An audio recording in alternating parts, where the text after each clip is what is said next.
नमस्कार, news India देख रहे हैं आप और मैं आपके साथ तरन्नुम जहाज शेख। मैं और बुलेटिन की शुरुआत करते हैं। इस वक्त की बहुत बड़ी खबर सामने आ रही है। ईरान की अमेरिका इजराइल को सीधी चेतावनी।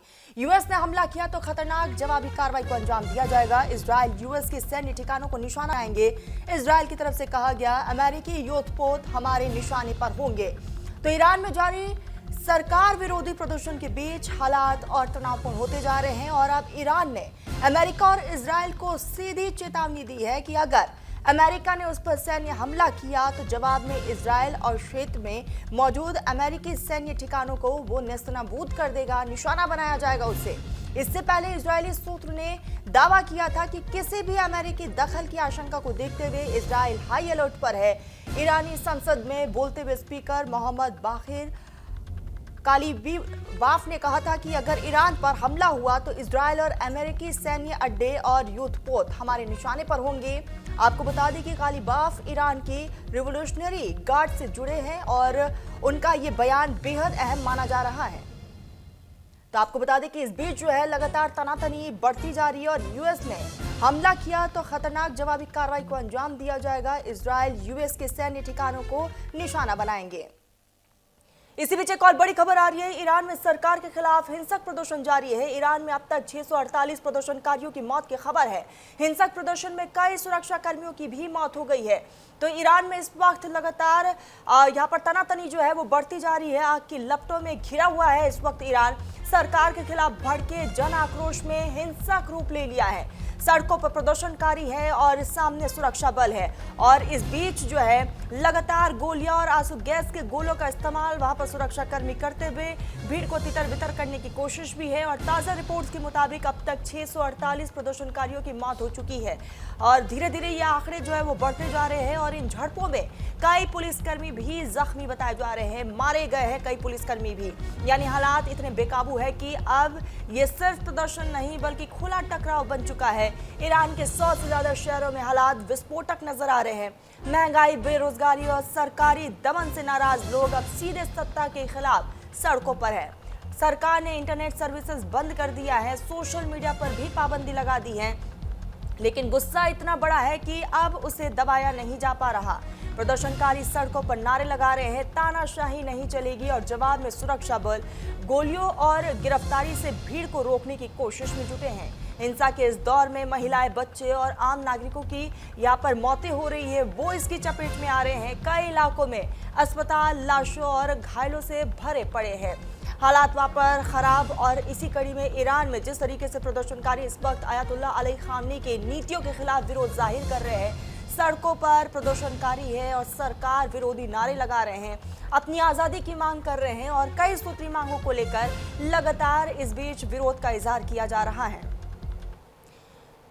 2 हफ्ते से ईरान हिंसा की आग में जल रहा है। तेहरान से लेकर मशहद तक सुलग रहा है। खामनी की सत्ता के खिलाफ आक्रोश की आग 100 से ज्यादा शहरों में धधक रही है।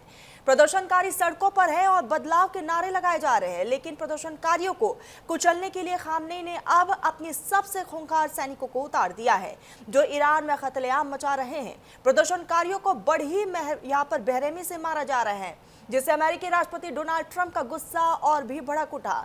ट्रंप ने फिर ईरान पर हमले की धमकी दे दी। आखिर ट्रंप क्यों बार बार ईरान को यह धमकी दे रहे हैं, रिपोर्ट के जरिए हम आपको बताते हैं।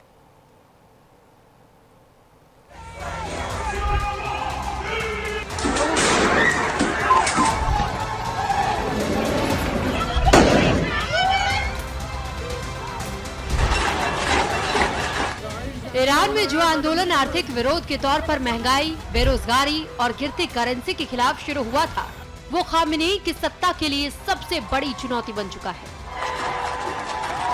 ईरान के 100 से ज्यादा शहरों में जबरदस्त बवाल हो रहा है और इस बवाल के बीच 2 तस्वीरों को देखना जरूरी है।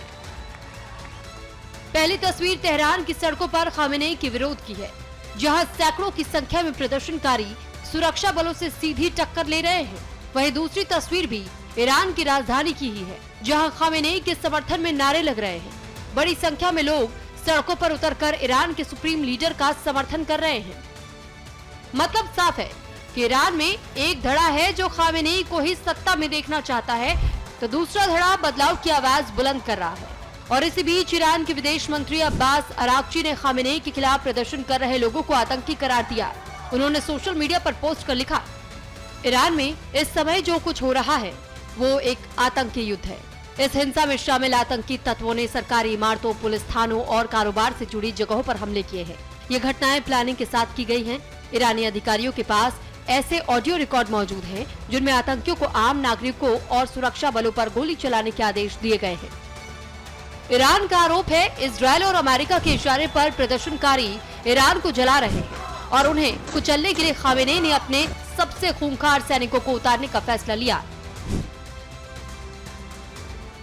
सत्ता के खिलाफ विद्रोह को रोकने के लिए खामेनेई की सरकार ने बासीज नाम के अर्धसैनिक बल को मैदान में उतार दिया। बासीज को ईरान का सबसे खूंखार सैन्य समूह कहा जाता है, जो सरकार के खिलाफ आंतरिक बगावत को रोकने के लिए बनाया गया है। 1979 में इस्लामिक क्रांति के बाद इसका गठन किया गया था। बासीज में ग्रामीण इस्लामिक रूढ़िवादी पृष्ठभूमि के लोगों को ही शामिल किया जाता है। स्थानीय स्तर पर यह संगठन मस्जिद के जरिए लोगों को नियंत्रित करता है। बड़े पैमाने पर इस संगठन को ईरानी रिवॉल्यूशनरी गार्ड नियंत्रित करता है। इस संगठन में करीब 2 करोड़ सैनिक हैं, जिनकी उम्र 18 से 50 साल के बीच है। 2009 और 2022 के दौरान इसी बासीज नामक संगठन ने ईरान में विद्रोह को दबाया था। अब एक बार फिर से ईरान में विद्रोह दबाने का जिम्मा खामेनेई ने बासीज को दिया, जिसका क्रूर चेहरा तेहरान की सड़कों पर दिखाई दिया। बासीज ने तेहरान से लेकर मशहद तक खूनी खेल खेला। कई प्रदर्शनकारियों को बेरहमी से मार डाला, लेकिन बासीज की इस क्रूरता पर अमेरिका भड़क उठा है। ट्रंप ने दो टूक कहा है कि प्रदर्शनकारियों को क्रूरता से कुचलने का खामियाजा खामेनेई को भुगतना होगा। Bureau report, news India.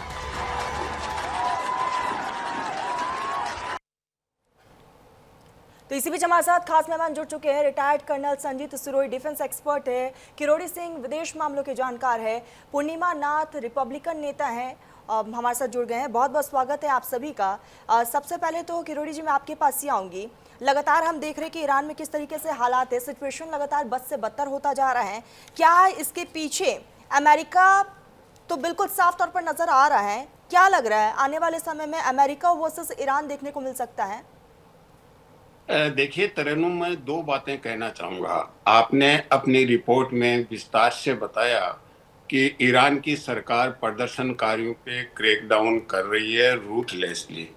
ये इससे ज़्यादा खतरनाक स्थिति ये है कि सरकार के समर्थन में भी प्रदर्शन हो रहे हैं, तो प्रदर्शनकारियों से प्रदर्शनकारियों का टकराव होगा, वो स्थिति खराब करेगा। ये श्रीलंका में हुआ था।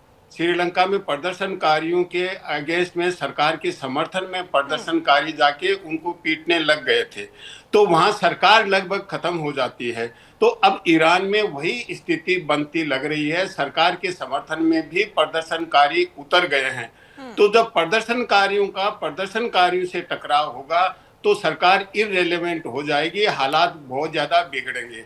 दूसरा कारण यह है कि मीडिया में हम बातचीत करते हैं कि कितनी कैजुअलिटी हुई और अब बिगड़ती अर्थव्यवस्था, लोगों की हार्डशिप्स हैं, वो कारण है, या जो अमेरिका इजराइल जो इंटरफेरेंस कर रहे हैं वो कारण है, जिसको ईरान की सरकार कहती है कि ये आतंकवादियों ने इन्फिल्ट्रेट कर लिया है।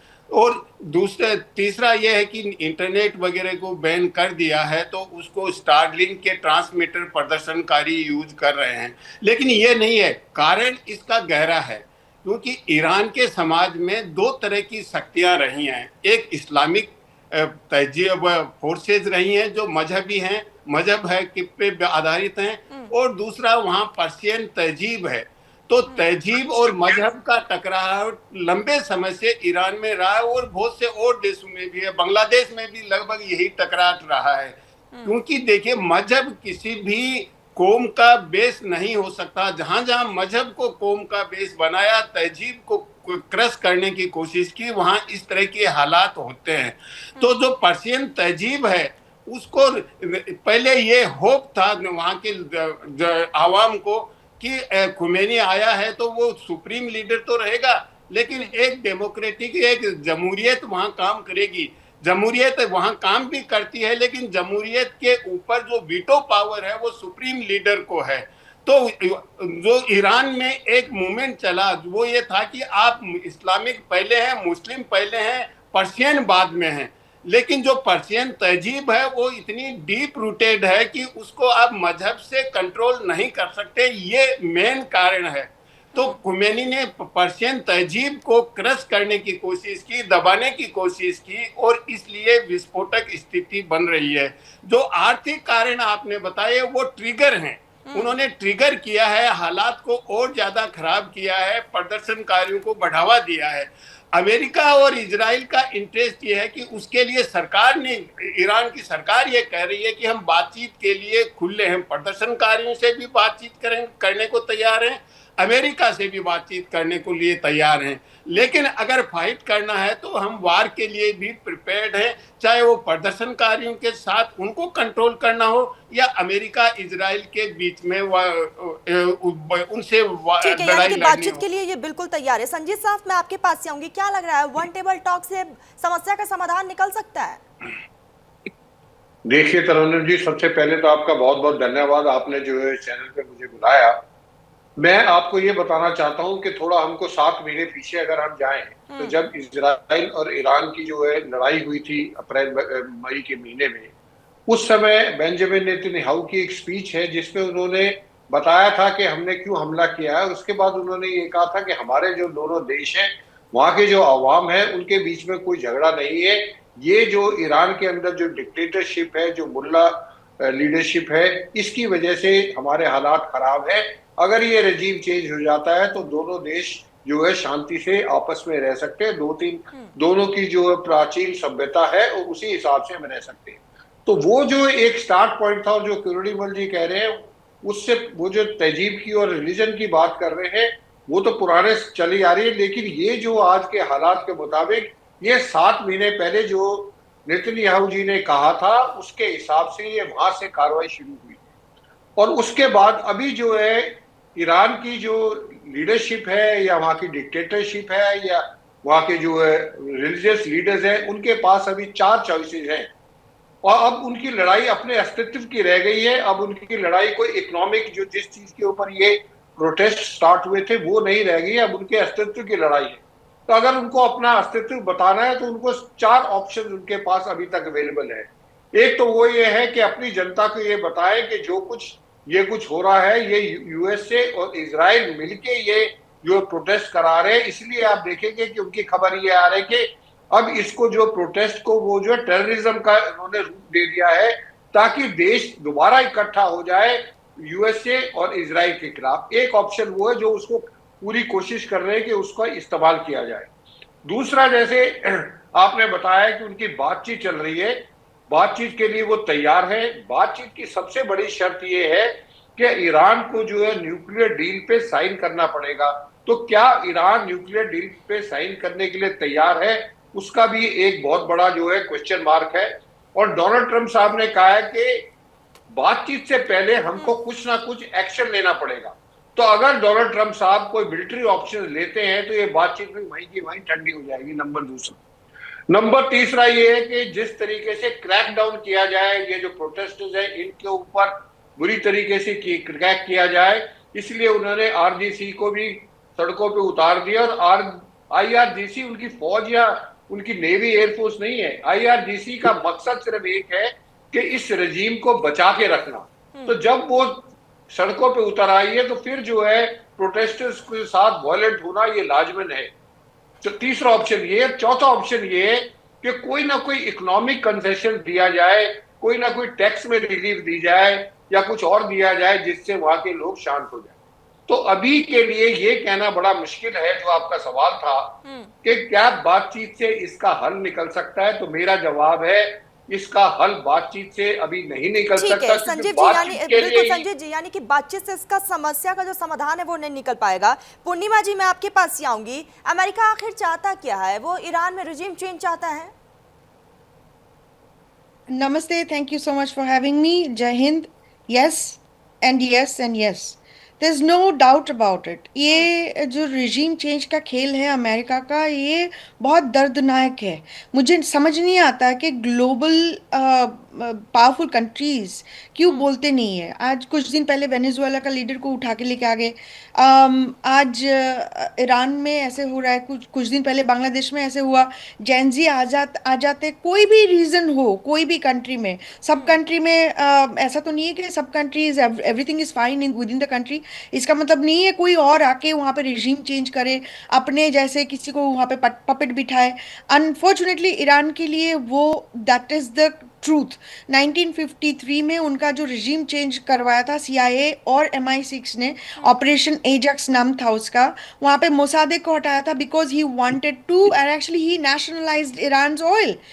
और आज तक एग्जैक्टली आपको बताऊं, ईरान के ऊपर 12,458 सैंक्शंस लगाया गया है। इतना सैंक्शंस लगाया गया है कि वो literally pushed the country into poverty. अब ये पॉवर्टी के लिए लोग अभी सड़कों पे आए हैं। पूर्णिमा इट्स जी, नॉट एक चीज़ और जस्ट समझाइएगा, क्या अमेरिका के लिए ये इतना आसान है कि वो ईरान पर काबिज हो जाए? हो सकता है, राइट। अमेरिका कहाँ पे है और कहाँ पे डिफेंस बजट है? आज उनका डिफेंस बजट $1 ट्रिलियन है और डोनाल्ड ट्रंप अभी पूछ रहे $1.5 ट्रिलियन बनाने की। वो आप कंपेयर करके देख लीजिए, इंडिया के बजट कितना है डिफेंस की, रशिया की कितना बजट है। लेकिन eight the end of the day Iran सशक्त इसलिए है कि वो अपने रिलीजन को भी यूज करते हैं लोगों को इकट्ठा करने के लिए। अब यही चीज आप इंडिया में करके देखो, 1-2 दिन भी नहीं लगेगा इंडिया का सत्ता चेंज करने में। अनफॉर्चुनेटली ईरान के लिए, ईरान का oil is one of the reason, but also Middle East also another reason. अब वेनेजुएला का ऑयल भी सिचुएशन उसी पे है। अब चिले, और आपको थोड़ा सा ऑयल से बाहर आके बताती हूँ। चिले और Peru is actually copper rich, ऊपर से बोलीविया लिथियम रिच। अब सिर्फ ऑयल नहीं है, आपका रेयर अर्थ और मिनरल्स जो चाहिए, अब ग्रीनलैंड बोलिए, कनाडा बोलिए, सबका ये कब्जा डोनाल्ड ट्रंप क्यों करना चाह रहे? जबकि वो एक्चुअली कैंपेन के समय एंटी वॉर स्टैंड लिया करते थे। आपको याद है तुलसी गबार्ड डेमोक्रेट पार्टी से रिपब्लिकन पार्टी में ज्वाइन किया है और she actually stood with the anti war stands. और हम अमेरिका का जो रेजीम चेंज का जो एजेंडा चलाते हैं वाशिंगटन DC, इसका हमेशा वो विरोध करते रही है। लेकिन आज वो DNI की चीफ है, लेकिन वो कुछ नहीं बोल पा रही, वो चुप है। आप पूछो उनसे, वो तो हिंदू है ना, कैसे बैठी है, कैसे चुप है? बिल्कुल पूर्णिमा जी, और सवाल ये है कि आखिर सब इस पर चुप क्यों है? सब बने रहिएगा, आऊंगी मैं आप सभी के पास। ईरान में लगातार हालात जो है वो बद से बदतर होते जा रहे हैं। प्रदर्शनकारी सड़कों पर डटे हुए हैं, जिन्हें कुचलने के लिए ईरान के हुक्मरान फायरिंग करवा रहे हैं। इस हिंसा में अब तक 500 से ज्यादा लोगों की मौत हो चुकी है, जिससे ट्रंप का गुस्सा और भड़क गया है। आज अमेरिकी राष्ट्रपति ने फिर से ईरान के हमले की धमकी दी है। उन्होंने साफ कहा है कि सारी हदें पार हो गई है, अब अमेरिका कड़ा एक्शन लेगा, ईरान के खिलाफ ऐसी कार्रवाई करेगा जो पूरी दुनिया देखेगी। रिपोर्ट दिखाते हैं।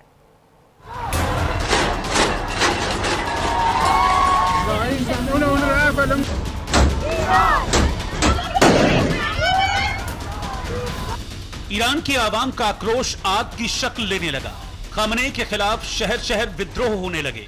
बगावत की आग इस कदर भड़की कि प्रदर्शनकारियों ने कई सरकारी इमारतों को फूंक दिया। राजधानी तेहरान की सड़कों पर कल रात भी जबरदस्त बवाल हुआ। प्रदर्शनकारियों और सुरक्षा बलों के बीच सीधा टकराव हुआ।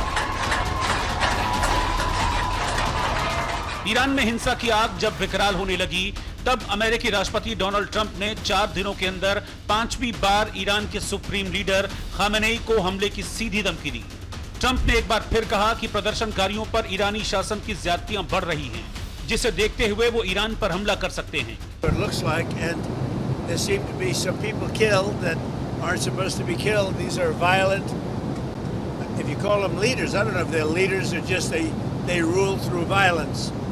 But we're looking at it very seriously. The military is looking at it, and we're looking at some very strong options. We'll make a determination. अमेरिकी राष्ट्रपति ने ईरान को ये चेतावनी ऐसे वक्त में दी है जब अमेरिकी अधिकारियों ने ट्रंप को ईरान पर संभावित सैन्य हमलों के विकल्पों की ब्रीफिंग दी है, जिससे साफ है कि ट्रंप ईरान पर हमले की तैयारी कर रहे हैं। हमला कैसे करना है, इसका खाका तैयार कर रहे हैं। अमेरिकी मीडिया के हवाले से खबर आई कि ट्रंप ईरान के शासन को टारगेट करने के लिए कई विकल्पों पर विचार कर रहे हैं। खामेनेई शासन के ठिकानों पर ट्रंप साइबर ऑपरेशन कर सकते हैं। ईरान के एनर्जी या बैंकिंग जैसे सेक्टर्स के खिलाफ नए प्रतिबंध लगा सकते हैं। हालांकि अब तक अमेरिकी राष्ट्रपति ने कोई फैसला लिया नहीं है, लेकिन अमेरिकी मीडिया का दावा है कि आने वाले दिनों में ट्रंप अपनी नेशनल सिक्योरिटी टीम के साथ मीटिंग करके आगे की रणनीति पर चर्चा कर सकते हैं। और पिछले 4 दिनों में ट्रंप ने ईरान को लेकर जो तेवर दिखाए हैं, इससे साफ है कि खामेनेई की मुश्किलें बढ़ सकती हैं। You think the country is on the verge of collapsing? Well, it could be. I mean, what they've done is in the past, they've started shooting the hell out of people, and all of a sudden people without any weapons whatsoever are standing there and you have machine guns gunning them down, or they take them to prisons and then hang them and kill them. So they played rough, and I said, if they do that, we're going to hit them very hard. Trump ने Khamenei को सीधी धमकी दी है कि प्रदर्शनकारियों को मारना उन्हें भारी पड़ेगा। ईरान पर अमेरिका सख्त एक्शन लेगा, जोरदार हमला करेगा। लेकिन अमेरिका ने हमला किया तो यह अटैक कहां से हो सकता है, अब ये भी समझ लीजिए। मिडिल ईस्ट में अमेरिका के कई एयरबेस हैं जहां से वो ईरान पर हमला कर सकता है। इराक में अमेरिका का अल असद एयरबेस है जहां से वो ईरान को टारगेट कर सकता है। इराक के ही हरीर एयरबेस से भी वो ईरान को निशाना बना सकता है। इसके अलावा कुवैत में अमेरिका का अली अल सलीम एयरबेस है, कतर में अल उदैद एयरबेस है, साथ ही बहरीन में यूएस नेवी 5th फ्लीट है जहां से वो ईरान पर अटैक कर सकता है। हमला कैसे करना है, फिलहाल ट्रंप इसकी रणनीति बना रहे हैं, लेकिन ट्रंप की ओर से बार-बार मिल रही धमकी के बाद ईरान भी आर-पार के मूड में आ गया है। ईरानी संसद के स्पीकर ने चेतावनी दी है कि अगर अमेरिका मिलिट्री दखल देता है तो ईरान भी अमेरिकी मिलिट्री और कमर्शियल ठिकानों पर जवाबी कार्रवाई करेगा। अगर अमेरिका ईरान या उसके कब्जे वाले इलाके के खिलाफ सैन्य कार्रवाई करता है तो अमेरिकी मिलिट्री और शिपिंग सेंटर्स को टारगेट किया जाएगा। अमेरिका की धमकियों पर ईरान ने अपने इरादे जाहिर कर दिए हैं। ईरान ने ट्रंप को बता दिया है कि अगर अमेरिका की ओर से हमला हुआ तो वो भी पलटवार करेगा, मिडिल ईस्ट में अमेरिकी सैन्य ठिकानों को टारगेट करेगा। ऐसे में सवाल है कि क्या अमेरिका और ईरान के बीच जंग होगी? क्या मिडिल ईस्ट में तबाही की तस्वीर फिर नजर आएगी? Bureau report, news India. हमारे साथ हमारे खास मेहमान लगातार बने हुए संजीव जी, करोड़ी जी और पूर्णिमा जी बने हुए हैं। संजीव जी, मैं आपके पास ही आऊंगी। ईरान में जो हालात है वो बेहद ज्यादा गंभीर है। अमेरिका की तरफ से बार बार चेतावनी दी जा रही है। ये वाकई आंतरिक संकट है या फिर युद्ध की एक आहट है? तरुणदम जी, ये आखिरी संकट है, लेकिन आखिरी ये जो अंदरूनी संकट है और अंदरूनी संकट की वजह से ही जो है युद्ध की जो है होने की संभावना है। वो संभावना इसलिए है क्योंकि अभी डोनाल्ड ट्रंप साहब का आज अपने सीनियर एडमिनिस्ट्रेटर्स के साथ, सीनियर एडवाइजर के साथ मीटिंग है और आज सारे ऑप्शन डिस्कस किए जाएंगे कि क्या क्या ऑप्शन लिए जा सकते हैं। जो डोनाल्ड ट्रंप साहब बार बार बोल रहे हैं कि मिलिट्री ऑप्शन लेंगे, मिलिट्री ऑप्शन लेंगे, वो इतना आसान नहीं है। जो ईरान है वो वेनेजुएला नहीं है, उनको ये समझना पड़ेगा और उनको इस बात का पता है, तभी वो जो है पिछले 4 दिन से। अच्छा संजीव जी, एक चीज और बताइएगा, क्या इसमें अब जल्द ही मिडिल ईस्ट की भी एंट्री हो सकती है? मैं वही बता रहा हूँ आपको कि इसमें जो है ये डोनाल्ड ट्रंप साहब को भी पता है कि ईरान के ऊपर अगर उन्होंने हमला किया तो उसकी जवाबी कार्रवाई होगी। और जो अभी आपकी रिपोर्ट में दिखा रहे थे, जो जितने मिलिट्री बेसिस हैं वो भी ईरान के आसपास है। अगर इनके मिलिट्री बेसिस ईरान के पास है तो ईरान के पास भी ऐसी मिसाइल्स हैं जो इनके मिलिट्री बेसिस को जो है बर्बाद कर सकती है। और ईरान जो है वेनेजुएला नहीं है कि वहां के राष्ट्रपति को आप उठा के ले गए और वहां की आर्मी सोती रह गई, तो ये नहीं होगा। ईरान के साथ लड़ाई लड़ना अमेरिका को भारी पड़ सकता है और उस बीच में इजराइल भी मैदान में कूद जाएगा और फिर मिडिल ईस्ट में वही जंग के हालात बन जाएंगे जिसको डोनाल्ड ट्रंप साहब बहुत दिनों से शांत कराने के चक्कर में, और जिसको शांत कराने के चक्कर में वो नोबेल पीस प्राइज भी लेना चाहते थे। लेकिन जो वो नोबेल पीस प्राइज लेना चाहते थे, मेरा ख्याल है जितनी लड़ाइयां डोनाल्ड ट्रंप साहब चारों तरफ करा रहे हैं, उनको तो पीस प्राइज क्या, उनको तो वॉर प्राइज मिलना चाहिए। और जिस हिसाब से उनकी हरकतें हो रही हैं, कभी वेनेजुएला के ऊपर अटैक करते हैं, कभी नाइजीरिया के ऊपर स्ट्राइक करते हैं, कभी ईरान को धमकी देते हैं, कभी डेनमार्क को धमकी देते हैं, कभी कनाडा को अपनी 51st स्टेट बनाते हैं, तो वो जो है डोनाल्ड ट्रंप साहब कर सकते हैं। लेकिन डोनाल्ड ट्रंप साहब के जो एडवाइजर्स हैं वो उनको रोक रहे हैं और उसकी वजह सिंपल है जो हमको समझनी चाहिए। वो ये वजह है कि अगर अभी ये कैलकुलेट नहीं कर पा रहे हैं, अगर ऐसा ना हो कि अगर इन्होंने हमला कर दिया तो ये जो प्रोटेस्ट है ये बिल्कुल बंद हो जाए और पूरा ईरान का अवाम जो है अपनी जो उनकी जो रूलिंग पार्टी है, उनके जो अयतुल्लाह खमेनी है, उनके साथ पीछे फिर खड़े हो जाए। उस हालात में अमेरिका और इजराइल को फिर मुश्किल हो सकती। तो अभी तक इनको ये नहीं पता लग रहा कि किस स्टेज पे इनको इंटरवीन करना है, और जब तक वो क्लियर नहीं होंगे तब तक डोनाल्ड ट्रंप नहीं करेंगे, क्योंकि उल्टा बैक फायर हो सकता है। और बैक फायर ऐसा होगा कि पूरा ईरान जो है, क्योंकि अभी भी अयतुल्लाह खमैनी के जो है बहुत समर्थक है, लाखों लोग सड़क पे उतर के उनको सपोर्ट कर रहे हैं। तो इतना आसान नहीं है ईरान के ऊपर जो हमला करना, लेकिन अगर हमला किया ईरान के ऊपर तो ईरान जो है जवाबी कार्रवाई जरूर करेगा। करोड़म जी। बिल्कुल, करोड़ी साहब मैं आपके पास ही आऊंगी। अमेरिका और पश्चिम देश जो है लगातार ईरान पर दबाव बना रहे हैं, आखिर ये किस तरह का दबाव है? क्या इस दबाव में वाकई ईरान आने वाले समय में दब सकता है? देखिए तरुणम, जो संजीव साहब ने बताया उसी संजीव साहब की बात को मैं थोड़ा सा आगे बढ़ाऊंगा। बिल्कुल। अमेरिका में ट्रंप के आने के बाद में एक रणनीति उन्होंने अडॉप्ट की कि अमेरिका की गोल्डन एज को लाएंगे, अमेरिका को सुपर पावर की स्टेटस पे बनाए रखेंगे, और उसके लिए उन्होंने ट्रेड और टैरिफ को इंस्ट्रूमेंट बनाया, साधन बनाया। अब उनको लग रहा है कि ट्रेड एंड टैरिफ से तो अमेरिका के अंदर ही प्रॉब्लम हो गई है, वो अमेरिका का इंटरेस्ट सर्व नहीं कर रहा है। तो अमेरिका ने एक स्ट्रेटेजिक शिफ्ट किया है, और स्ट्रेटेजिक शिफ्ट में जो वेनेजुएला में हुआ, क्यूबा को धमका रहे हैं, ग्रीनलैंड को लेके कह रहे हैं, तो ये स्ट्रेटेजिक शिफ्ट के दो पक्ष हैं। एक तो क्षेत्रीय जिसको हम रीजनल कह सकते हैं, और दूसरा ग्लोबल है। तो दूसरे रीजनल में नहीं जाके मिडिल ईस्ट के हम रीजनल में ये देखते हैं कि ईरान है वो अमेरिकन इंटरेस्ट के लिए सबसे बड़ी चुनौती है। और एक दूसरा, मैंने पहले भी अपने चैनल पे कहा है, जहां भी सोर्स ऑफ एनर्जी रहा है, जिस जमाने में कोयला सबसे बड़ा सोर्स ऑफ एनर्जी था, तो वहाँ कोयले को लेके झगड़ा होता था, लड़ाइयाँ होती थी।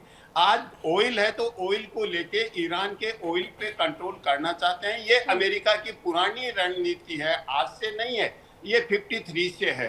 तो उस सीमा तक सफलता मिली 53 में, लेकिन खुमैनी के आने के बाद में मामला उल्टा हो गया। तो एक तो यह है कि जो ईरान के रिसोर्सेज हैं उनको वो अमेरिका के इंटरेस्ट में यूज करना चाहते हैं, जैसे वेनेजुएला में।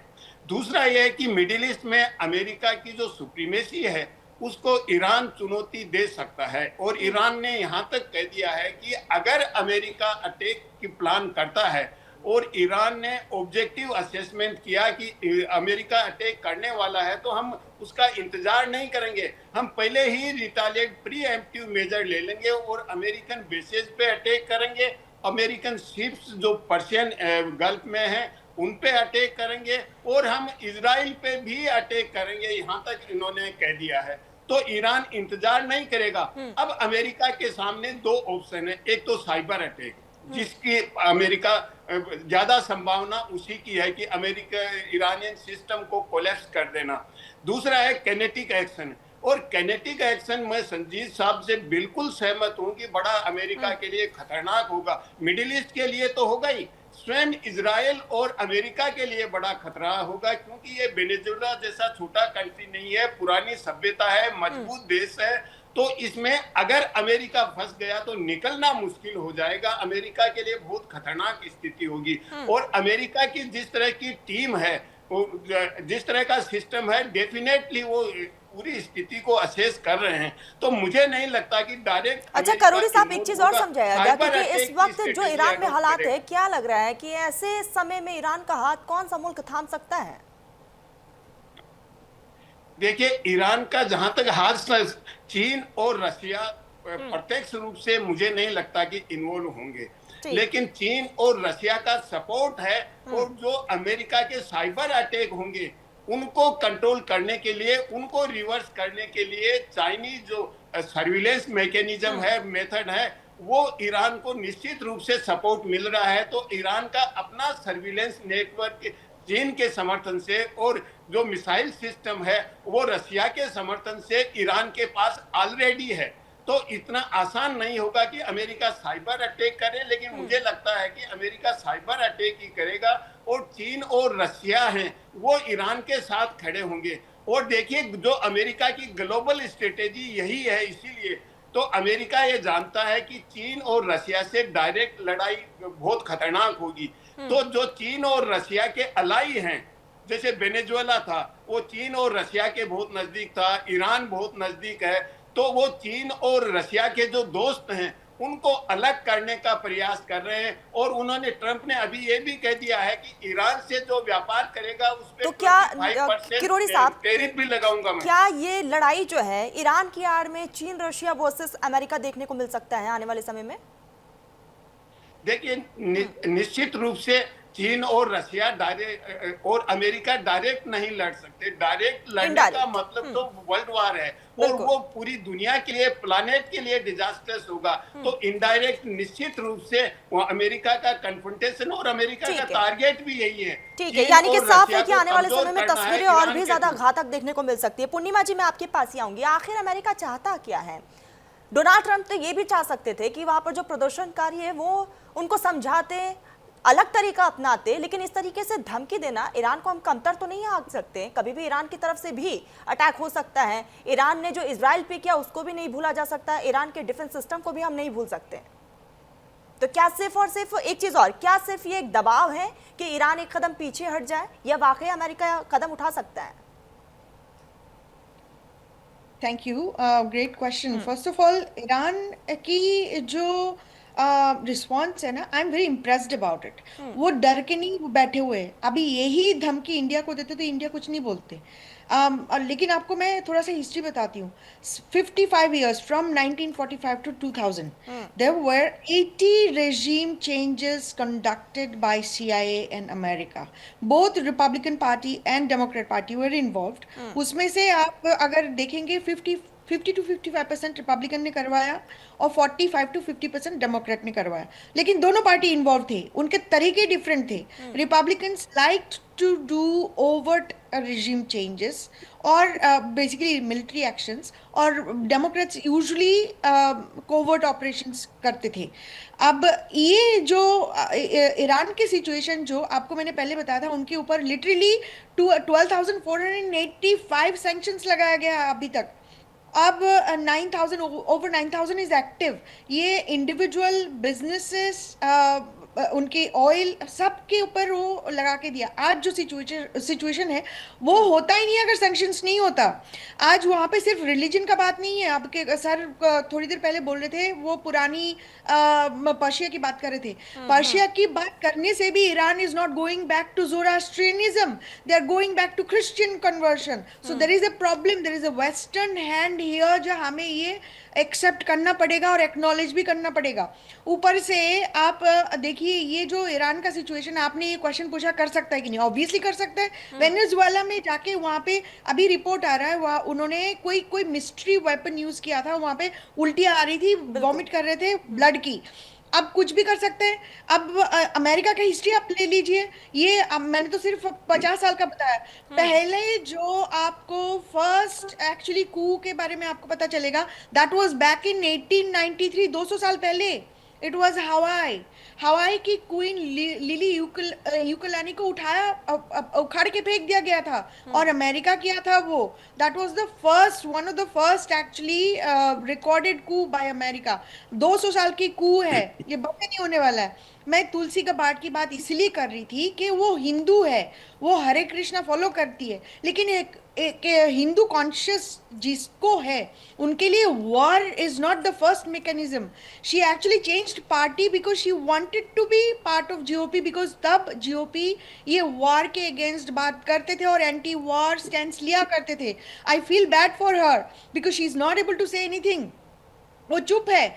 आज जो सिचुएशन है वाशिंगटन डीसी की, ट्रम्प की, वेदर इट्स डेमोक्रेट पार्टी हो रिपब्लिकन पार्टी हो, रियली डजंट मैटर।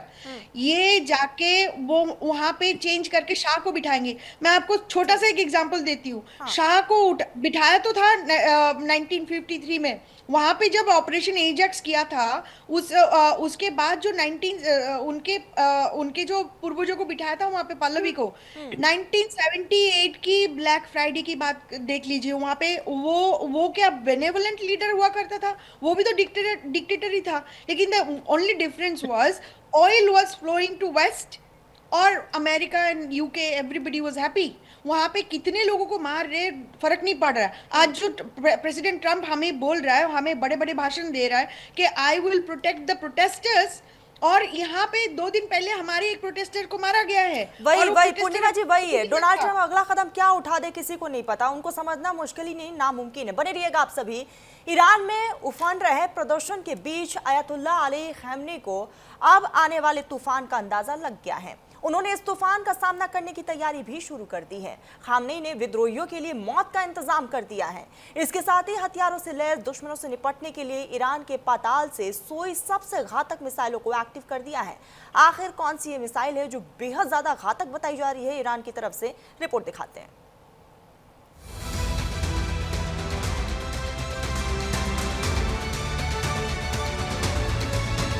ईरान में बगावत की भड़की आग, सत्ता विरोधी तूफान और अमेरिका की जंगी धमकी के बीच खamenei ने युद्ध के लिए प्लान बनाना शुरू कर दिया।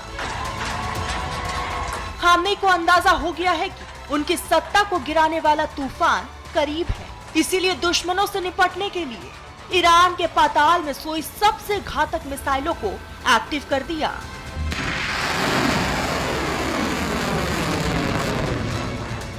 ईरान की सरकार ने गुप्त ठिकानों पर पावरफुल मिसाइलों का जखीरा छुपा रखा है, जो लंबी दूरी तक मार कर सकती हैं।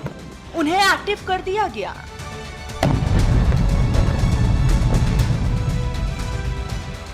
इसके साथ ही ईरान के सुप्रीम लीडर अयतुल्ला अली खamenei ने इस्लामिक रिवोल्यूशनरी गार्ड कॉपर्स को जमीन पर तैनात कर दिया। तेहरान में सरफेस टू एयर मिसाइलों को भी डिप्लॉय किया गया है।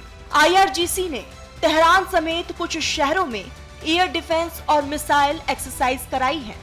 ईरान की सेना को जंग के लिए तैयार रहने को कहा गया। ईरान के हुक्मरानों को पता है कि अमेरिका किसी भी वक्त हमला कर सकता है, ईरान पर कहर बरपा सकता है। ऐसे में खamenei पूरी तैयारी के साथ जंग के मैदान में उतरने की तैयारी कर रहे हैं। इसी बीच ईरानी संसद के अध्यक्ष मोहम्मद बाकर गालिबाफ ने अमेरिका को चेतावनी देते हुए कहा कि अगर अमेरिका ने ईरान पर सैन्य हमला किया तो तेहरान चुप नहीं बैठेगा। उन्होंने सख्त लहजे में कहा कि ये लड़ाई सिर्फ हथियारों तक सीमित नहीं है, बल्कि इसमें आर्थिक प्रतिबंध, दुष्प्रचार और सुरक्षा से जुड़े खतरे भी शामिल हैं। अगर अमेरिका की तरफ से सैन्य हमला किया गया तो उनके नियंत्रण वाले क्षेत्र यानी इजराइल और मध्य पूर्व में मौजूद अमेरिकी सैन्य और नौसैनिक अड्डों को निशाना बनाया जाएगा। अमेरिकी सैन्य और नौसैनिक ठिकाने ईरान के लक्ष्य पर होंगे। ईरान पहले भी कई बार ये कह चुका है कि वो किसी भी हमले का कड़ा जवाब देगा। अब ताजा बयान से साफ संकेत मिलता है कि तेहरान किसी भी संभावित सैन्य कार्रवाई के लिए तैयार है। Bureau report, news India. खास मेहमान लगातार हमारे साथ बने हुए। संजीत जी, मैं आपके पास ही आऊंगी। अब ये ईरान पुराना वाला ईरान नहीं है, 1979 वाला ये ईरान नहीं है। ईरान को कमतर बिल्कुल नहीं आंका जा सकता है। ईरान ने अपने सेनाओं को बिल्कुल तैनात कर दिया है। अगर हम कंपेयर करें अमेरिका के डिफेंस सिस्टम को और ईरान के डिफेंस सिस्टम को, सबसे बेहतर कौन है? अगर आने वाले समय में मान लीजिए कि अगर अमेरिका की तरफ से अटैक किया जाता है और ईरान भी अगर अटैक करता है तो सबसे ज्यादा नुकसान किसको हो सकता है? देखिए तरन्नुम जी, इसमें कोई दो राय नहीं कि America is the most powerful country militarily. उनका कोई कंपैरिजन नहीं है ईरान का और अमेरिका का। जहाँ तक मिलिट्री ताकत का सवाल है, जो अमेरिका बहुत ज्यादा ताकतवर देश है। लेकिन हाँ, ये मैं आपको बता रहा हूँ कि ईरान ऐसा कमजोर भी नहीं है कि अमेरिका के ऊपर जो है कुछ एक्शन ना ले सके। अमेरिका क्योंकि ईरान से दूर, ईरान के पास कोई ऐसी मिसाइल्स नहीं है आज के दिन जो कि ईरान से बैठ के वो जो है अमेरिका तक हमला कर सके। तो अमेरिका के ऊपर एज सच हमला नहीं होगा, उस देश में हमला नहीं होगा America, United states of America पर जो अमेरिकन इंटरेस्ट है मिडिल ईस्ट में, चाहे उसके एयर बेसिस हो, चाहे उसके शिपिंग जो पोर्ट्स हो, चाहे उनकी शिपिंग जो है लाइन्स हो, उनके ऊपर जरूर हमला हो सकता है। और मिडिल ईस्ट में कम से कम कहते हैं 10 से 11 एयर बेसिस हैं जो बड़े बड़े हैं। उन एयर बेसिस जो है वो सारे के सारे ईरान की मिसाइल में जो के रेंज में है। और मैं आपको ये भी बता दूं कि इजराइल के पास मिसाइल की टेक्नोलॉजी बहुत अच्छी और अव्वल दर्जे की है, और उसमें रशिया और चाइना ने उसकी मदद की है। और उनके पास वो कहते हैं कि उनका जो मेन जो लड़ाई का जो वेपन है वो उनकी मिसाइलें हैं। उनका एयरफोर्स इतना स्ट्रांग नहीं है, उनका एयर डिफेंस सिस्टम भी इतना स्ट्रांग नहीं है। सिर्फ जो रशियंस जो 300 या 400 है वो उनकी वो है। लेकिन अमेरिका के ऊपर ईरान के अंदर अगर 1000 लोग भी मर जाएंगे तो ईरान को कोई फर्क नहीं पड़ेगा, क्योंकि ईरान एक वो देश है जो कि कुर्बानी देने के लिए वहां के लोग तैयार हैं, वहां की सेना के लिए तैयार है। लेकिन क्या अमेरिकन सोल्जर्स या अमेरिका गवर्नमेंट जो है अपने सैनिकों को मरवाने के लिए तैयार है? ये बड़ा क्वेश्चन मार्क, क्योंकि अमेरिका में अगर वहां पे बॉडीज बैग जब जाते हैं तो वहां के प्रेसिडेंट की जो है तख्ता हिलने लगता है। तो ईरान जो है वो अपनी जो कैजुअलिटीज होंगी उनको जज़ब कर लेगा और वो फिर भी लड़ता रहेगा। अच्छा संजीव जी, एक चीज और समझाइएगा, क्योंकि अयातुल्ला अली खामनेई के खिलाफ ही वहां के लोग सड़कों पर हैं, आजादी की मांग कर रहे हैं। क्या इसी का फायदा वाकई अमेरिका उठा रहा है? अमेरिका उठाने की कोशिश कर रहा है, वो उठा पाएगा कि नहीं उठा पाएगा, उसी की वजह से अमेरिका ने अब तक एक्शन नहीं लिया है। क्योंकि अमेरिका को नहीं, अभी भी अमेरिका को यकीन नहीं है कि अगर उसने हमला किया तो उसका जो हमला कामयाब होगा और वहां के लोग जो है अयतुल्ला खमैनी का जो शासन है उसको जो है तख्ता उसका पलट देंगे। अभी तक उनको गारंटी नहीं है, क्योंकि ईरानियन लोग ऐसा भी हो सकता है कि अगर अटैक अमेरिका करता है तो ये जो प्रोटेस्टर्स है ये अपने घर चले जाएंगे और ये पूरे के पूरे जो अपनी गवर्नमेंट का सपोर्ट देंगे अमेरिका और इजराइल के खिलाफ। तो ये जो है मैं बता रहा हूँ कि ईरानियन जो है वेनेजुएलियन नहीं है। ईरान एक बहुत पुरानी सभ्यता है और उनको पता है कि वो अपने देश के लिए जी भी सकते हैं, मर भी सकते हैं। तो डोनाल्ड ट्रंप साहब को सबसे बड़ा यही प्रॉब्लम है कि अगर हमला कर दे और प्रोटेस्ट बंद हो गए तो ये पूरा का पूरा बैकफायर कर जाएगा और उनके जितने एयर बेसिस हैं मिडिल ईस्ट में उनके ऊपर ईरान जो है मिसाइल बरसाएगा और उधर जो है इजराइल के ऊपर भी खतरा हो जाएगा। और बाकी हो सकता है कि कतर और बाकी जो सऊदी अरेबिया जो इनके एलाइज हैं उनके ऊपर भी ईरान, क्योंकि ईरान को ये पता है कि अगर ईरान खत्म हो गया तो ईरान फिर इनको भी रिटेलिएशन खत्म करेगा। अगर ईरान के ऑयल फील्ड्स को आपने जो है निशाना बनाया तो ईरान जो सऊदी अरेबिया, इराक, बाकी जहां यूएस के इंटरेस्ट है उनको करेगा। दूसरी चीज एक और समझनी है जो कि करोड़ी सिंह जी ने कहा था कि ये जो वेनेजुएला में चाइना के इंटरेस्ट खत्म कर दिया क्योंकि वहां पे जो है अमेरिका ने कब्जा कर लिया उनके ऑयल फील्ड्स के ऊपर। दूसरी जगह कहां से चाइना को तेल मिलता है वो ईरान से मिलता है। तो ईरान को भी जो है अगर ईरान के ऊपर भी जो है रजीम चेंज कर दिया और अमेरिका का इन्फ्लुएंस हो गया तो चाइना के लिए एनर्जी क्राइसिस हो जाएगा। इसलिए चाइना भी जो है ईरान को पिटने नहीं देगा। चाइना बेशक काइनेटिक माहौल में मदद ना करे, लेकिन जैसे करोड़ी सिंह जी ने कहा है वो उनको बाकी साइबर जो है अटैक में या बाकी जितने भी हमले हैं उनके लिए वो उनकी पूरी मदद करेगा और रशिया भी मदद करेगा। ठीक है करोड़ी जी, मैं आपके पास ही आऊंगी। जैसा कि संजीव जी ने भी जिक्र किया, कई चीजों को बेहतर तरीके से उन्होंने समझाया है। आपसे समझना चाहेंगे कि अगर मान लीजिए अमेरिका ईरान पर हमला करता है और इस बीच ईरान कमजोर पड़ जाता है तो मिडल ईस्ट में जो पावर बैलेंस है उस पर कितना असर होगा? देखिए तरुणम, अमेरिका की लंबे समय से जो रणनीति रही है वो प्रत्यक्ष रूप से मिलिट्रीली इन्वॉल्व होने की नहीं रही है। रिजीम चेंज किया या कहीं पे अव्यवस्था फैलाई वो इनडायरेक्ट किया, लड़वाया है, अमेरिका लड़ा नहीं है। ये अमेरिका के हैबिट है और ऐसा अमेरिका का इतिहास भी है। ईरान को लेके जो पिछले जून में 12 दिन की इजराइल अमेरिका ईरान में लड़ाई हुई थी उससे अमेरिका ने कुछ लेसन सीखे होंगे, डेफिनेटली इजराइल ने भी सीखे होंगे। इजराइल और ईरान के बॉर्डर नहीं लगते, लेकिन उस समय जो इजराइल का डैमेज किया, इवन हाइफा जैसा बंदरगाह था उसको भी ऑलमोस्ट डिस्ट्रॉय कर दिया था ईरान ने। तो ईरान की कैपेबिलिटी के बारे में इजराइल और अमेरिका जानते हैं और इसीलिए उन्होंने अंदर जो इंटेलिजेंस को से पेनिट्रेट करके जो जासूसों के घोंसले बनाए थे वो ईरान ने अब लगभग खत्म कर दिए हैं। जो ईरान में जासूस थे अमेरिका के और इजराइल के, उनको बहुत सौ को अरेस्ट कर लिया है और उन्होंने ये भी कह दिया है कि इनको मृत्युदंड देंगे, ये देशद्रोह है। तो इस तरह का अब मेरे को लगता है कि कुछ उनकी जासूसी कमजोर हो गई है। लेकिन जो खतरनाक स्थिति है वो है कि वहां इस सरकार के समर्थन में आ रहे हैं, तो जनता जनता से लड़ेगी, प्रदर्शनकारी से लड़ेंगे, वहां स्थिति खराब हो सकती है। और इसीलिए कुछ अफवाह भी ऐसी उड़ाई जा रही हैं कि खुमैनी को अपनी टीम के साथ कुछ लोगों के साथ मास्को जा सकता है छोड़ के, अगर हालात बिगड़ते हैं तो। लेकिन मुझे लगता नहीं कि ईरान अभी भी, ईरान की जो law and order maintaining forces हैं वो इतनी कमजोर हैं।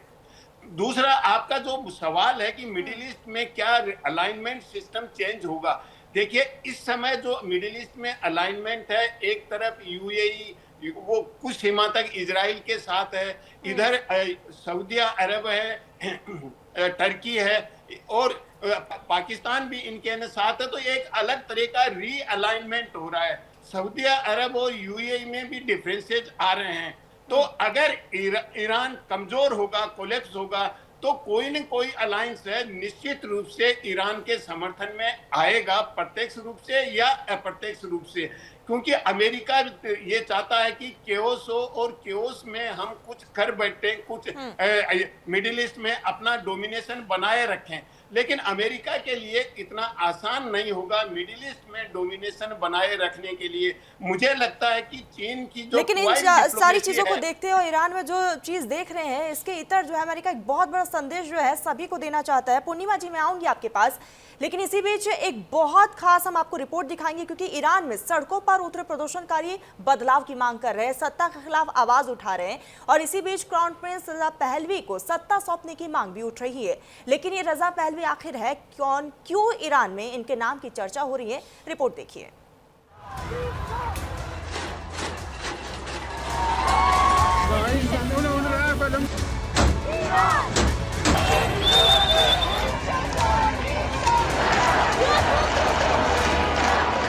ईरान में हिंसा, आगजनी, बवाल और आवाम के उबाल के बीच एक चेहरा जो सुर्खियों में है, नाम है रजा पहलवी, जिन्होंने प्रदर्शनकारियों से ईरान की सरकारी इमारतों, शहरों के केंद्रों पर कब्जा करने की अपील की। सरकार विरोधी प्रदर्शनों के दौरान रजा पहलवी ने खुले तौर पर प्रदर्शनकारियों का समर्थन किया और प्रदर्शनकारियों में रजा पहलवी का प्रभाव भी देखा गया। कई प्रदर्शनों में पहलवी के समर्थन में नारे और रजा पहलवी के नाम के पोस्टर देखे गए, जो ये दिखाते हैं कि कुछ प्रदर्शनकारी उन्हें इस्लामिक शासन के विकल्प के रूप में देख रहे हैं। रजा पहलवी ईरान के अंतिम शाह मोहम्मद रजा पहलवी के बेटे हैं। वो 1979 की इस्लामिक क्रांति से पहले ईरान के क्राउन प्रिंस थे। ईरान में इस्लामी क्रांति के दौरान शाह को देश छोड़कर भागना पड़ा और तभी से रजा पहलवी निर्वासन में रह रहे हैं। वर्तमान में अमेरिका में रहते हैं और खुद को एक लोकतांत्रिक, धर्मनिरपेक्ष और स्वतंत्र ईरान के समर्थक के रूप में पेश करते हैं। रजा पहलवी किसी राजनीतिक पद पर नहीं हैं, लेकिन वो ईरान की मौजूदा इस्लामिक शासन व्यवस्था के मुखर आलोचक हैं। ईरान में सत्ता के खिलाफ विरोध प्रदर्शन को देखते हुए रजा पहलवी सोशल मीडिया पर एक्टिव हुए हैं। ईरान से अयातुल्लाह अली खामेनेई के शासन को उखाड़ फेंकने की अपील कर रहे हैं। रजा ने ईरान के लोगों से कहा है, 2 और रातों तक अपने प्रदर्शन जारी रखें, शहर के केंद्रों पर कब्जा करें, ऊर्जा और परिवहन श्रमिक राष्ट्रव्यापी हड़ताल करें, सुरक्षा बल ईरान के लोगों की सुरक्षा करें। ईरान में खामेनेई की सत्ता के खिलाफ सुलग रही विद्रोह की आग के बीच रजा पहलवी ईरान लौटने की तैयारी कर रहे हैं। उन्होंने ईरानी लोगों के साथ खड़े रहने का वादा किया है। उन्होंने उम्मीद जताई है कि वो पल नजदीक आ रहा है जब वो ईरान में होंगे। उन्होंने ईरान के हालात और सत्ता विरोधी प्रदर्शन और ट्रंप के रुख को लेकर सोशल मीडिया पर लिखा, मैं राष्ट्रपति ट्रंप की तारीफ करता हूं। आजाद दुनिया के नेता के तौर पर उन्होंने एक बार फिर सरकार को जवाबदेह ठहराने की जरूरत पर जोर दिया है। अब समय आ गया है कि दूसरे लोग उनके नक्शे कदम पर चलें, अपनी चुप्पी तोड़ें और मजबूती से ईरानी लोगों के समर्थन में कार्रवाई करें। रजा पहलवी जल्द ही ट्रंप से मुलाकात कर सकते हैं। ऐसे में सवाल है कि क्या ट्रंप रजा पहलवी को ईरान की सत्ता पर बिठाना चाहते हैं? क्या रजा पहलवी के हाथों में ईरान की बागडोर सौंपना चाहते हैं? क्या ईरान में एक बार फिर राजशाही आ सकती है? ये सवाल जब डोनाल्ड ट्रंप से पूछे गए तो उन्होंने कहा, अभी किसी नेता को ईरान की सत्ता के उत्तराधिकारी के रूप में नामित करना जल्दबाजी होगा। मुझे लगता है कि हमें सबको मौका देना चाहिए और देखना चाहिए कि कौन उभरता है। मुझे यकीन नहीं है कि ऐसा करना उचित होगा। ट्रंप के इस बयान से साफ है कि वो किसी भी विपक्षी नेता का समर्थन करने से पहले ईरान के अंदरूनी संकट का समाधान देखना चाहते हैं। लेकिन सवाल है कि ईरान को लेकर ट्रंप का रुख क्या होगा? ईरान में हिंसा और बवाल के बीच ट्रंप का अगला कदम क्या होगा? Bureau report, news India. खास मेहमान लगातार हमारे साथ बने हुए हैं। पूर्णिमा जी, मैं आपके पास ही आऊंगी। रजा पहलवी खुलकर डोनाल्ड ट्रंप का सपोर्ट कर रहे हैं। डोनाल्ड ट्रंप आखिर ईरान के जरिए बाकी मुल्कों को क्या संदेश देना चाह रहे हैं? साफ तौर पर डोनाल्ड ट्रंप कहते हैं कि अगर ईरान से किसी ने भी कोई ताल्लुक किया, कोई भी बिजनेस अगर किया, तो हम उन पर टैरिफ लगा देंगे, और टैरिफ लगा भी दिया। चाहते क्या है? पहले से ही लगा के रखे हैं। अब इंडिया के ऊपर भी तो सैंक्शंस लगी थी ना, इंडिया की कंपनीज, कई कंपनीज के ऊपर लगी थी, ईरान के साथ बिजनेस कर रहे, तभी लगा था। तो this is not a new thing और it's not a surprising thing. But आपको एक बात बता दूं, जो शाह हुआ करता था जब पहले 1953 से 1979 तक था, रेवोल्यूशन से पहले, वो उनका जो तरीका था, it was filled with tortures, it was filled with disappearances, it was filled with violent demonstrations, it was filled with killing and slaughters. thousands को मारा गया था political violence में। तो ये कहना है कि आज सत्ता में इनको बिठाया जाएगा और इनकी बार बार बातें हो रही है, वो शाह क्या था? लेकिन एट द सेम टाइम ये भी तो क्वेश्चन पूछना चाहिए ना, अमेरिका कौन होता है वहां पे डिसाइड करने वाले कि वहां पे किसको बिठाया जाएगा? उनको सिर्फ ये चाहिए कि अमेरिका का पपेट होना चाहिए, वहां पे बैठना चाहिए और अमेरिका जो कहे वो करे। अब वेनेजुएला के एग्जांपल से आप सीख सकते हो, वहां पे सीधा सीधा बताया गया है कि कल तो जोकिंग कर रहे थे, but I don't think it was a joking. I was on some Indian channels and discussing about कि डोनाल्ड ट्रंप ने अपने सोशल मीडिया पोस्ट में डाला हुआ था कि he was acting president of Venezuela. ये शेमफुल सिचुएशन है, ये जोक नहीं है। और वेनेजुएलन्स को मैं पूछना चाहती हूँ, भाई अपना एक डिग्निटी और सेल्फ रिस्पेक्ट तो होना चाहिए ना, क्योंकि कोई भी आके अपने आप को एक्टिंग प्रेसिडेंट बना दे। This is not going to fly in Iran मेरे ख्याल से। अगर खमेनी शक्तिशाली है, और the way I hear him, जो भी हो जाए, at the end of the day जो भी हो जाए, लेकिन इनका जो रिस्पॉन्स करने का तरीका है ना, दिस इज मैसिवली इंस्पायरिंग। आपको सीखना चाहिए, इंडिया को सीखना चाहिए। मैं तो आपके चैनल में बैठ के भी बोलती हूँ कि इंडिया को बोलना चाहिए। आप जो बोलते हो बाहर नहीं आता, आप जो बोलते हो, अब यहाँ पे प्रेसिडेंट ट्रम्प ने जाके 50 बार बोल चुके हैं इंडिया पाकिस्तान की युद्ध रुकवाए। कौन से युद्ध रुकवाए? ठीक है, आपको स्टैंड लेना चाहिए। आप छोटे हो बड़े हो फर्क नहीं पड़ता। मोदी जी को पावर दिया गया है, मोदी जी को पैसा दिया गया है, मोदी जी को पोजीशन दिया गया है। करोड़ी साहब आपके पास ही आऊंगी। क्या पूर्णिमा जी की बातों से आप इत्तेफाक रखते हैं कि अब हिंदुस्तान को इसमें कदम रखना चाहिए, हिंदुस्तान को बोलना चाहिए? देखिए, इंडिया की पॉलिसी है वो बहुत ही कैलिब्रेटेड पॉलिसी है, और इंडिया अपनी इंटरनल स्ट्रेंथ को मजबूत किए बगैर कहीं इंटरनेशनल डिस्प्यूट्स में, कॉन्फ्लिक्ट्स में इन्वॉल्व नहीं होना चाहता है। और मेरे ख्याल से ये हाईली कैलिब्रेटेड पॉलिसी है। इंडिविजुअली हम कह सकते हैं कुछ मूवमेंट भी हो सकता है ईरान के समर्थन में या अमेरिका के अगेंस्ट में, लेकिन जब पॉलिसी प्लानिंग होती है तो बहुत से इनपुट्स होते हैं, बहुत से फैक्टर्स होते हैं, उनको देख के पॉलिसी प्लानिंग की जाती है। तो मुझे लगता है कि इंडिया का वेट एंड वॉच की स्थिति है, वही ज्यादा अप्रोप्रिएट है कंसीडरिंग इंडियाज स्ट्रेंथ, क्योंकि इंडिया की जो स्ट्रेंथ है, अभी मुझे नहीं लगता कि मिलिट्रीली, टेक्नोलॉजिकली इंडिया इतना पावरफुल है कि ग्लोबल इक्वेशंस को चेंज कर सके। तो मुझे लगता है कि इंडिया की ये पॉलिसी है, ये कैलिब्रेटेड है। लेकिन ईरान के केस में मैं एक बात निश्चित रूप से कहूंगा कि अमेरिका की जो करोड़ी जी, वक्त की भी कमी है। संजीत जी, एक आखिरी रिएक्शन आपका, वक्त की कमी है। संजीत जी, आपका एक आखिरी रिएक्शन। देखिए, मेरा ये मानना है कि भारत को जो भी लड़ाई जहां पे हो रही है, भारत को इन्वॉल्व नहीं होना चाहिए। मैं करोड़ी जी के बिल्कुल साथ हूँ, क्योंकि जब हमारी लड़ाई होती तो कोई हमारे साथ खड़ा नहीं होता, और हमें अपना इंटरेस्ट पहले देखना है, बाकी का इंटरेस्ट जो है बाद में देखेंगे। पहली चीज है, हमारे ऊपर अगर कुछ होता है तो we must react, we must respond, लेकिन बाकी जगह जो हो रहा है उसे होते रहने दो। जब वक्त आएगा तब हम उसके मुताबिक काम करेंगे। ठीक संजीत जी, वक्त की बेहद कमी है। संजीत जी, करोड़ी जी, पूर्णिमा जी, आप तीनों ने अपना बहुत कीमती वक्त न्यूज इंडिया को दिया, बहुत शुक्रिया आप सभी का। फिलहाल बुलेटिन में बस इतना ही। आप देखते रहिए न्यूज इंडिया।